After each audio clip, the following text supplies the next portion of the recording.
Hey, so you want a new iPad? That's great. Let me ask you something though. Do you want to think about the future of computing and can the iPad replace a tablet and like what does the stylus do and blah, blah, blah, blah, blah, blah, blah, blah? No. You want an iPad to do iPad things, like watching Netflix or playing games. And good news, Apple made it. It's called the iPad, and it starts at just $329. Okay, I know you want to know more, so I will give you some more information here. This iPad replaces the iPad Air 2, but it looks and feels a little bit more like the original iPad Air 1. So what does that mean? Well, first of all, it's just a little bit thicker than the iPad Air 2, and it also has a screen from the iPad Air 1. Now, what does that mean? Well, first of all, the LCD isn't laminated to the glass, so it feels like it's set back a little bit from the front of the device, which, whatever, it's not that big a deal.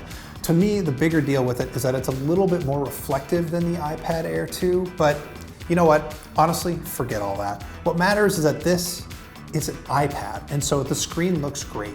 It's a Retina display, and it's also very fast. It has a new A9 processor in it, and so while it's not as fast or as beautiful or as high-end as an iPad Pro, it's still very, very good at doing iPad things because, again, it's an iPad.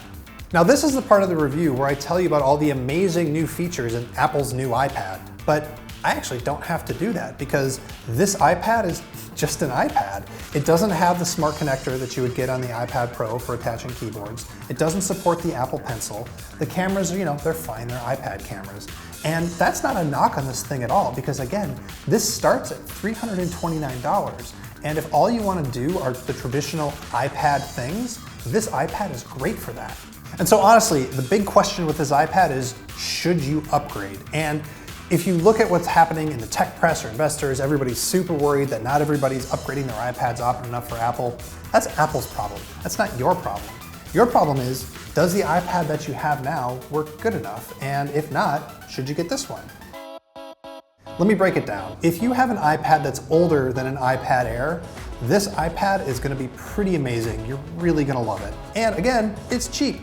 But if you have an iPad Air or an iPad Air 2, this thing isn't going to be that much of an upgrade over your existing iPad, so you're probably fine to just stick with it. Now, there's two other weird things you might consider. If you really, really care about a beautiful, perfect screen, you could consider getting a refurbished iPad Air 2. But honestly, if you care that much, you should probably just spend the extra money and get an iPad Pro.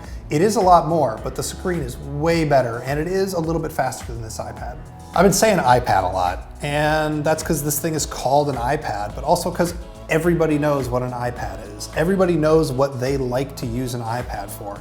And Apple's not trying to reinvent anything with this iPad. It's just letting you do those things for a relatively inexpensive price. You can sit on the couch, you can watch your Netflix, you can play some games, you can browse the web, and this does all of that stuff incredibly well. It's an iPad.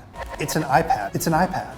It's an iPad. Apple named this device iPad. The iPad. An iPad. This iPad, it's an iPad, it's an iPad, it's an iPad. And if you need an iPad, get an iPad. I mean, if I have any notes, you say iPad a lot, but that's kind of... It's just an iPad.